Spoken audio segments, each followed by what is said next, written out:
Hey everyone, it's Bob Crossan. I'm the editorial director for Wastewater Digest, and I'm joined now by Cory Salmon. He is a group manager for water and wastewater for HRG, and he's also one of our 2023 WWD Young Pros. So, congratulations, Cory, and thanks for taking the time with me today. Thank you, and thanks for having me. Yeah, it's a very big honor. So, I hope that you see the this as an achievement and kind of a recognition of your work over the years. So, Absolutely. Yeah, it was very humbled, surprised to have the honor, but certainly very much appreciate it, and everyone that had a part in getting me to this spot, and as well as put me up for a nomination. So thank you for that. yeah, absolutely. Well, what about talking about your career? Why water in the first place, and how did you get to the point that you are now with HRG? I guess start with water. Why water? How I originally got into water was through school. I had I had a lot of good mentors, teachers. At the Temple for my undergrad, Temple University in Philadelphia. I had a lot of good direction there, and on top of that, just looking at water in general, I mean, it's one of our most, if not most important resource we have, a natural resource. So it's something that's very critical, important for human health and safety, and it's a critical asset that we have to maintain for forever if we're going to survive as a species or as a planet. So easy thing to get excited about, and something that everyone uses and is part of their bodies every day. So definitely an essential resource. Mhm. Yeah, there's a sense of purpose to this industry that I think is. I think a lot of industries they feel that sense of purpose, but there's just such a ground level sense of purpose of kind of lifting people from the ground up, kind of Right. purpose within this industry. Yeah, absolutely. Yeah, and I'm sorry I answered the second part of the question, but how I got to this point. Well, kind of told you how I started. As far as engineering in general, getting to that was through just the understanding of, or I guess what I like to do is figure things out. So getting Hmm. to how do you what do you do when you like to figure things out? Engineering was a pretty good spot for me for that, and then tying back in water, particularly why I pursued it, and then everything I did brought me to HRG, which I've been for all my professional career, full time professional career. I've had some internships prior to, but I've pretty much been here for all my professional career. And how I got to where I'm at in HRG has been a lot of luck, a lot of hard work, and a lot of good team members and coworkers that have helped me get here as well. So we're at the company here. We've really good organization of people that are really like-minded and truly care about their work and each other, as well as the work they're producing itself and perception of such. So uh, Hmm.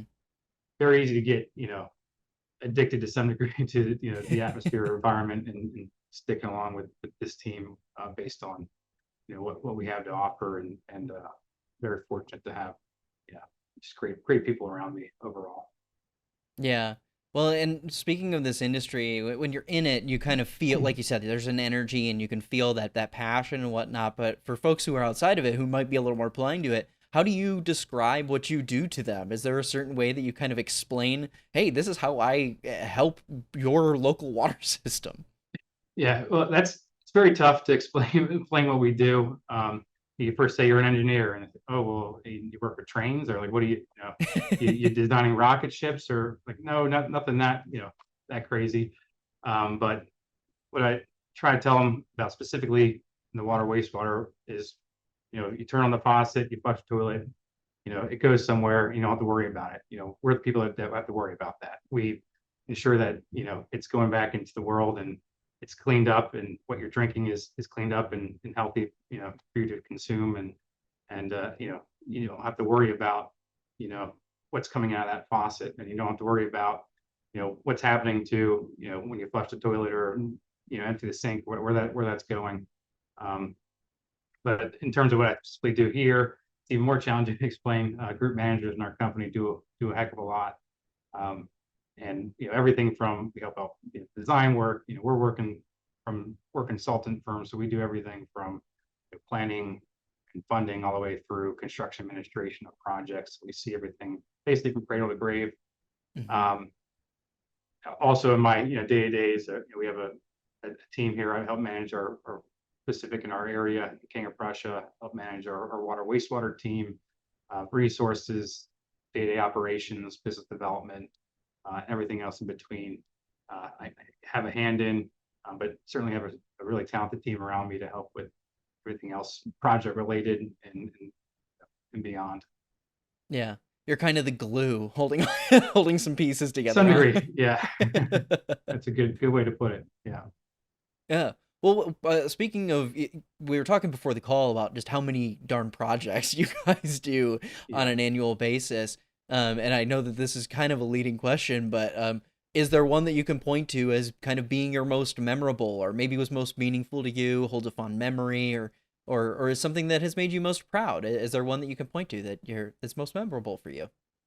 Yeah. So, we talked about, I have a lot of projects we work on. There's, I think every one of them is really important, and all very memorable. To get forget about, so can go to the next one, of course. But, the most important and memorable projects to me are ones that, you know, not only from a, corporate standpoint, meet the metrics that you want to meet, but, um, at the end of the day, you're giving the client, the community that you're working with, what they need.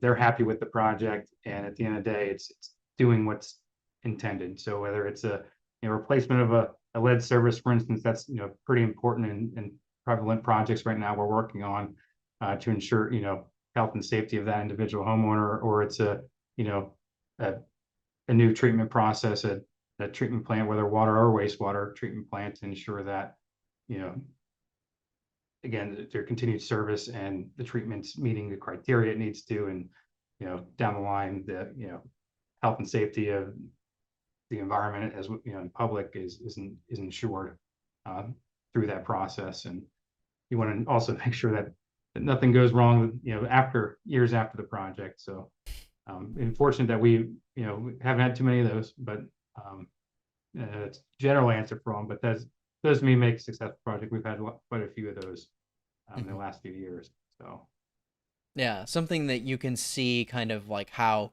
the work that you did has a direct through line to the community impact, right? Something that yeah, you can feel that like really, really strongly. absolutely.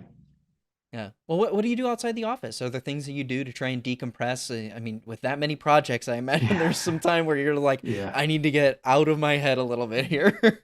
yeah. I like to do a lot of things. I guess the best way to put what I like to do is I like experiences. So Hmm. in broad terms, I like you know uh, being down here in the Philadelphia area. Avid sports fan, all Philadelphia sports. I love to attend events and watch when and where I can.